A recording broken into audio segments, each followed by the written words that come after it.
Tamim al-Dari, who had embraced Islam, he used to be a Christian, embraced Islam, an Arab. He got up and he said, we were in a ship and a huge storm hit us and we were lost until our ship reached an island. We entered the island. He says, a beast came to us on this island. It had so much hair on it that we could not tell the front from its back. Which was its head, which was its tail. We don't know. And we said, Waylaki ma anti. Woe to you, what are you? Never seen a creature like you before. And she spoke.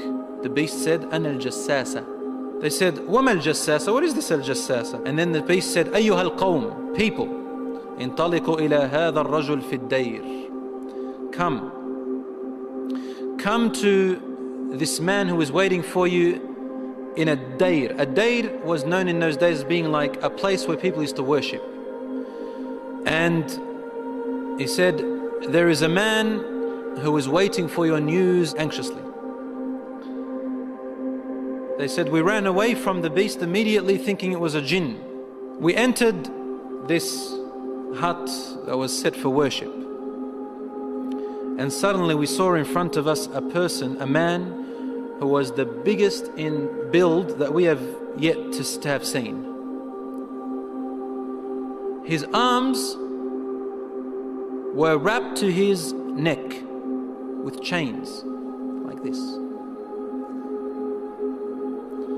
And his head and arms were also chained together to his knees, to his legs, like this. So he can just look up, and he's chained up really well, couldn't move. We said, what are you? And he said, you are able to hurt me because I'm chained up. So it's my right to ask, who are you first? They said, very well.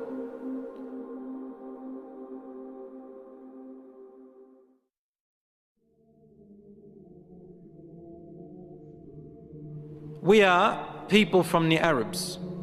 We set sail in our ship and a storm hit us until we became lost and landed on this island. We came to this island and we found this beast that came to us that had so much hair on it, and it led us to you. They said, we got afraid of this man and we didn't feel safe around him. However, the man said to us, tell me about the palm trees of Baysan. Baysan is a city in Jordan. He wanted to know whether there were palm trees planted in there or not. We said, what do you exactly want to know about Baysan in Jordan? He said, I ask you, are there more palm trees and have they be filled with dates or not yet? They said, yes, it is full of palm trees and full of dates. More than many other places in what we know. He said, soon its palm trees and dates will become scarce. Will no longer give fruits. Today, really, in Jordan, dates are scarce now. It used to be in history, abundance. Now listen. He said, now explain to me about Buhayra Tabariyya. You know what Tabariyya is? Which ocean, which sea that is? Okay, the Tabariyya Sea. It's also close to Asham. They said, what do you want to know about it? He said, does it have water in it? They said, yes, there's lots of water. He said, soon its water is going to go away. It's not going to exist anymore. And truly today, the water has gone drier than before. Then he asked them, he said, tell me about Zaghar fountain. Zaghar fountain, probably about 3 days journey if you wanted to walk away from Jerusalem, Bayt al-Maqdis, that's where that fountain is. So basically in what we call Israel today. They said, what do you want to know about this fountain? He said, well, is there a large fountain and do people plant a lot of vegetation around it and it gives a lot of water yet? They said, yes, it's got a lot of water and its people plant a lot. Tell me about a prophet who is ummi, who is illiterate, cannot read or write. What has he done? They said he has come out in Mecca and now he lives in Yathrib, in Medina. He asked them, have his people fought him? They said yes. He said, what did he do?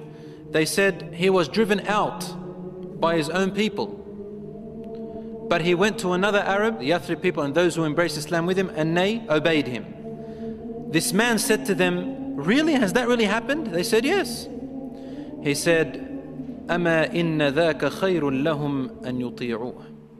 He said, behold, it is better for those people who obey him to keep on obeying him. He's actually supporting the Prophet ﷺ. وَإِنِّي مُخْبِرُكُمْ عَنِّي. Now I'm going to tell you about myself. إِنِّي أَنَا الْمَسِيحِ. I am Christ. Isa alayhi salam. وَإِنِّي أُوشَكُ أَن يُؤْذَنَ لِي فِي الْخُرُوجِ فَأَخْرُجْ. He said, now very soon, based on the signs you've showed me, I'm going to be given permission to leave and I'm going to come out. فَأَسِيرُ فِي الْأَرْضِ. I will walk throughout the land.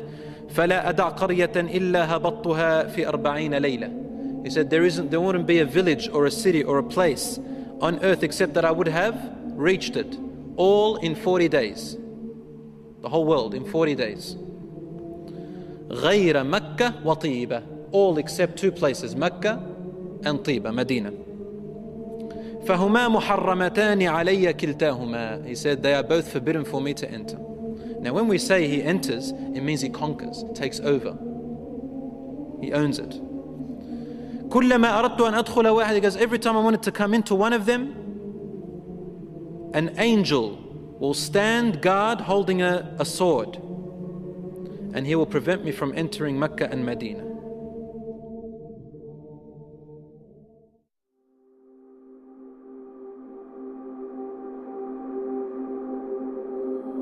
Rasul sallallahu alayhi wasallam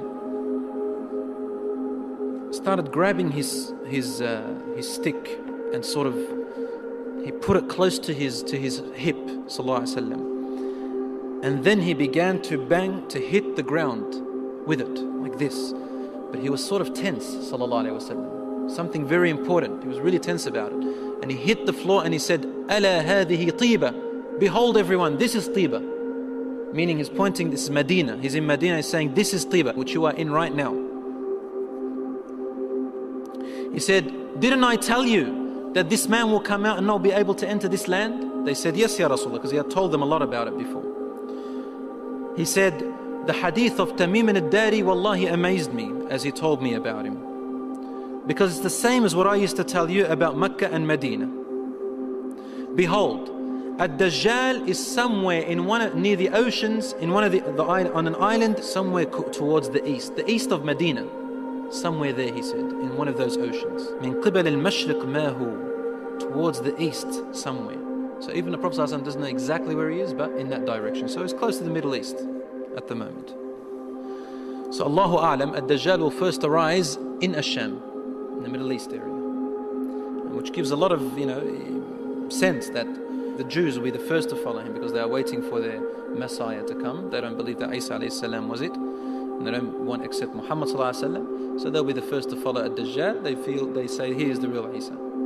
As for the Christians, they believe in the coming of Isa alayhi salam. Because they've mixed up their scriptures, they will think that this is the man. And because he will say, I am Isa, they will ask for him alayhi salam. They will ask for miracles, and he will do these miracles. Some of them won't be convinced. See, afterwards he'll say that I am God. Ana ilahukum. And then they'll say, what proof do you have? He said, only God can raise the dead. He said, okay, what if I raise your parents from the dead? They said, yes, we'll believe your God.